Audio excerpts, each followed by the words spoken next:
And at the end of days, justice shall fall upon the world of men.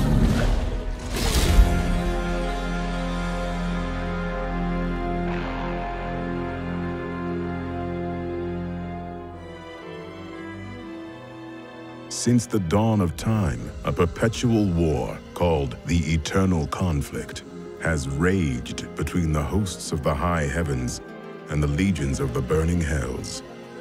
Amid this battle, a group of rebellious angels and demons sought refuge. And so, they created the mortal realm of Sanctuary, using a monolithic crystal known as the World Stone.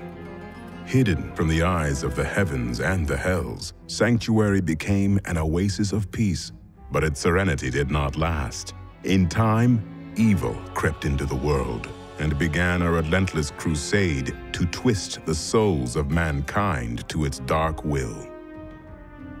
Players were invited to take on the role of a lone hero and explore Tristram, a town under siege by Diablo, the Lord of Terror, and his hordes of foul demons.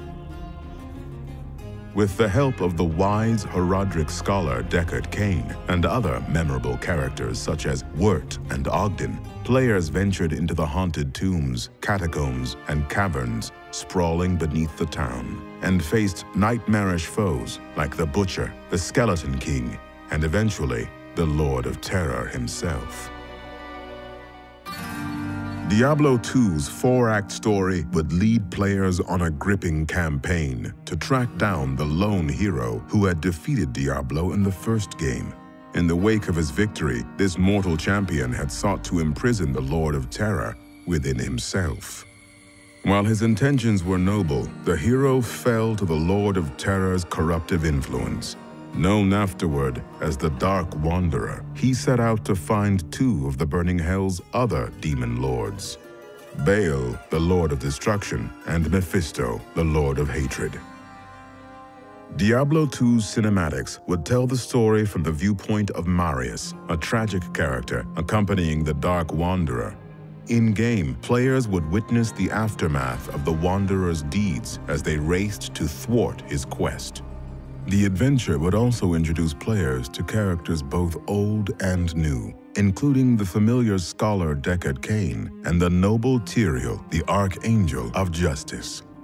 Diablo 2's expansion set, Lord of Destruction, continued the harrowing story of Sanctuary's heroes.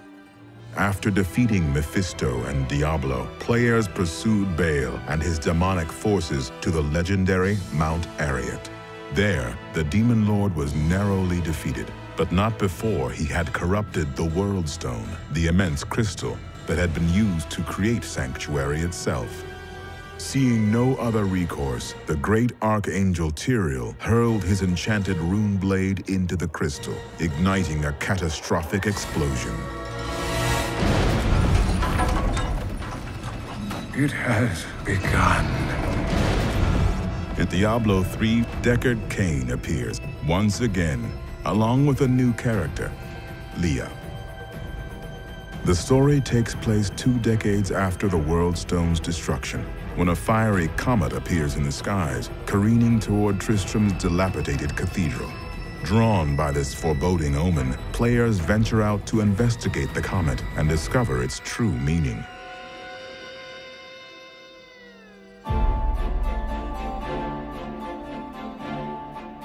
Over a decade ago, the journey into Sanctuary began. In 1995, a small development studio named Condor Games set out with the ambitious dream of creating a claymation turn-based single-player RPG. Its working title was Diablo. Condor pitched its radical idea to various publishers, until the company approached Blizzard Entertainment, a developer fresh off the success of its real-time strategy game, Warcraft 2. The promise of swords, sorcery, and slicing through waves of demons was enough to sell Blizzard on the idea. The two companies dug in and set to work on Diablo, but not without making a few changes to the game's state. Diablo's turn-based mechanic was replaced with real-time combat. In hindsight, this was a crucial decision. The game's relentless hack-and-slash feel would become one of the franchise's cornerstones. As work on Diablo moved forward, Blizzard was increasingly impressed with Condor's creativity and design savvy. Halfway through the game's development, Blizzard's parent company, Davidson & Associates, acquired Condor. The studio was later renamed Blizzard North.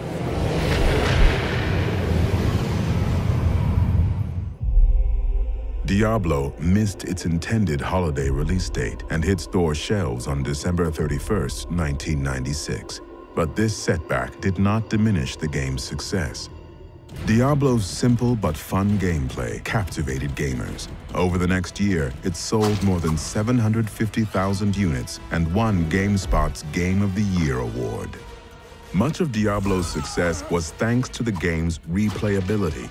Dungeons, items, and monsters were randomly generated, meaning that no two playthroughs of the game would ever be the same. Hello, my friend. Stay a while and listen. Diablo's dark artistic style and cinematics, haunting soundtrack, and liberal amounts of blood and gore created the perfect gothic horror atmosphere. Diablo was also the first game to be released with Battle.net, Blizzard's free online gaming service. Battle.net would become a pillar of Diablo's success, as well as that of Blizzard's future games.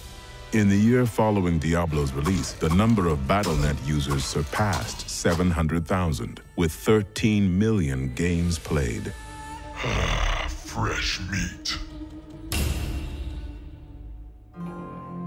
Already, gamers were anticipating a Diablo sequel. So too were Blizzard North's developers, but crafting a sequel would be a task exponentially more difficult.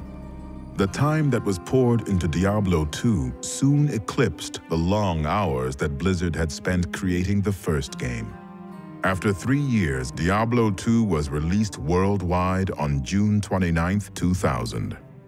Diablo 2 introduced many new features to the franchise, such as branching skill trees, crafting, and even the legendary cow level.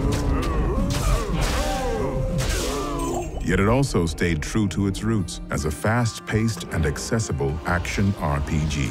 Rather than being confined to one area of Sanctuary, players would be able to venture through vast deserts, dense jungles, and even the burning hells. Diablo 2 garnered numerous awards and sold more than 1 million units in the first 2 weeks, setting a record for the fastest-selling PC game of its time. The number of active Battle.net users swelled to 8.5 million, with more than 1 million games played per day. In 2001, Blizzard released Diablo 2's expansion set, Lord of Destruction. Diablo 2 and its expansion received an extremely positive response from gamers and critics alike. In light of this success, it seemed obvious that Blizzard would create another Diablo game. But as the years passed, no official word of a new Diablo title surfaced. When Blizzard North closed its doors in 2005, some gamers questioned when, or even if, the realm of Sanctuary would be explored by Blizzard's developers again.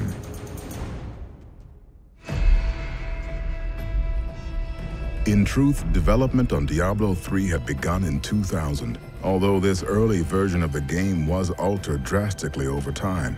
Following Blizzard North's closure, some of Diablo's developers moved to the company's headquarters in Southern California. There, work progressed on what would become Diablo 3. In 2006 and 2007, the Sin War trilogy by Richard A. Knack was released. These novels created a foundation for Diablo's future lore and also hinted that Blizzard had not abandoned Sanctuary.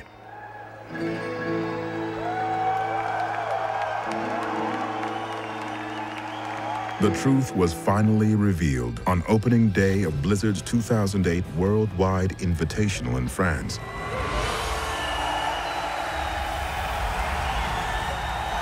Following this announcement, information about Diablo 3 flooded the internet, while playable demos were showcased to the public at conventions such as BlizzCon.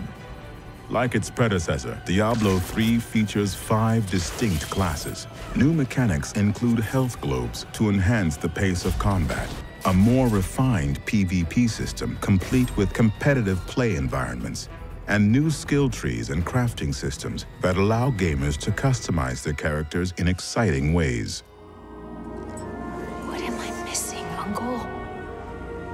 What am I supposed to see? Some of Blizzard's most compelling cinematics to date were created to bring Diablo 3's world and story to life in astounding detail. Nearly every facet of Diablo 3 is poised to do just as its predecessor had done, to provide the lands of Sanctuary with even greater depth, and perhaps for the first time, truly bring them to life. But even so, a vast road of potential still lies ahead. Only time will tell where it leads next, and what terrors await players in the years to come.